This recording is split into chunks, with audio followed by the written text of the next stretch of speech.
Nawawala pa rin ang isang Pilipinong mangingisda matapos mabangga ng hinihinalang Chinese vessel malapit sa Panatag Shoal. Para bigyan ng mukha ang balita, Mobile Journal, Julie Baiza.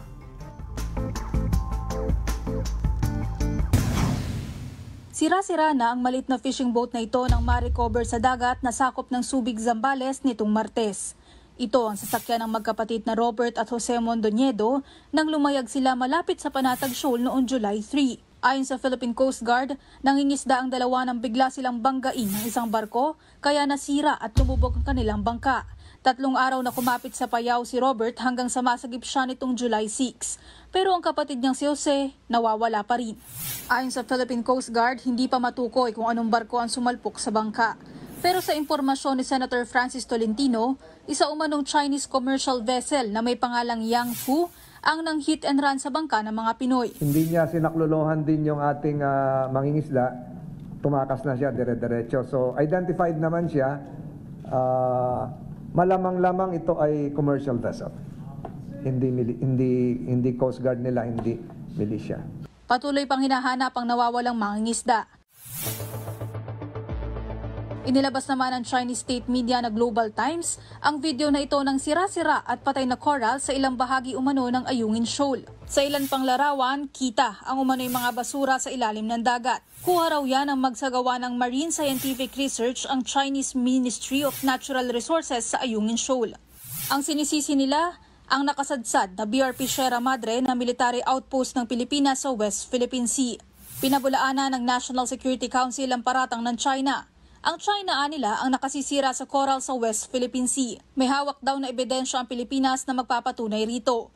Maging ang Philippine Navy, tinabla ang akusasyon ng China. We have to go back to history and check how they reclaimed their current bases in Mischief Reef, Johnson Reef, and the other reclaimed areas. They destroyed the environment. I don't want to dignify their statement. In the first place, history will tell us that they have destroyed the environment in the West Philippine Sea. Kinumpirma naman ng Armed Forces of the Philippines na nagsagawa ng medical evacuation para sa isa sa mga sundalong nasa BRP Sierra Madre. Sumama raw ang pakiramdam ng sundalo. Pero ayon sa isang source ng News 5, hinarang pa raw ng China Coast Guard ang medevac mission. Hindi nagbigay ng detalye ang Philippine Navy tungkol dito. We look at it as a successful operation na evacuate natin ang tropa. Whatever happened at the tactical level, we leave it up to the Coast Guard. Mobile Journal, Julie Baiza po, hatid ang mukha ng balita. At kaugnay ng binanggang bangka ng mga mangingisdang Pinoy sa Panatag Shoal, makakausap natin si Philippine Coast Guard spokesperson Rear Admiral Armando Balilo. Magandang tanghali po sa inyo, sir. Cheryl, magandang tanghali. Magandang tanghali po sa lahat ng mga. Sir, ano na po ang update dito nga po sa paghahanap natin sa nawawalang mangingisda na si Jose Mondoñedo? Well, ongoing pa rin po ang ating ginagawang search and rescue operation. May instruction po si Admiral Gaban kaninang umaga na lawakan yung search area at gagawin po natin yon hanggang may account natin itong nawawalang mangingisda. Yung naman pong sitwasyon ng mga nakaligtas, kumusta rin po? Nasa pamilya na po yung isang mangingisda at maayos naman po ang kalagayan niya. Opo, nakapagbigay na ho ba siya ng pahayag sa inyo? Sinadya raw po ba silang banggain? Ano po ang ibinigay niyang kwento? Hindi po na sabi kung ito'y sinadya. Ang sinabi niya lang po ay sila ay nabangga. Itong malaking barko na habang sila po ay nangingisda 65 nautical miles na Subic, Zambales. Umaasa pa rin po ba tayo na yung kasama po or itong ating hinahanap na mangingisda ay mahahanap pa po natin ang buhay?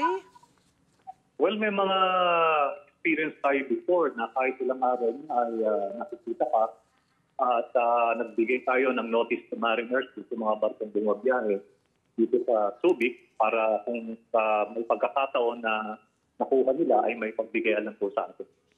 Kamusta rin po ang pamilya ni Robert Mondoñedo? Kasama na po siya ng kanyang pamilya at maayos naman po ang kanilang kalagayan. Kumpirma nyo na rin po ba yung impormasyon ni Senator Francis Tolentino na isang Chinese commercial vessel na may pangalang Yang Fu yung bumangga daw ho sa bangka ng mga Pinoy?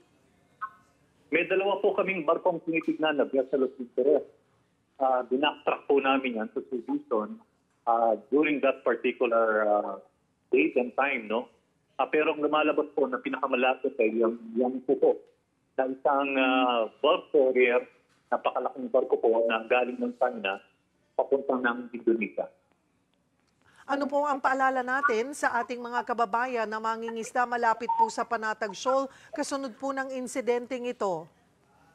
Well, unang-una, Cheryl, walang kinalaman ito sa Panatag Shoal, no? Sa Baho de Masinloc, masyadong malayo.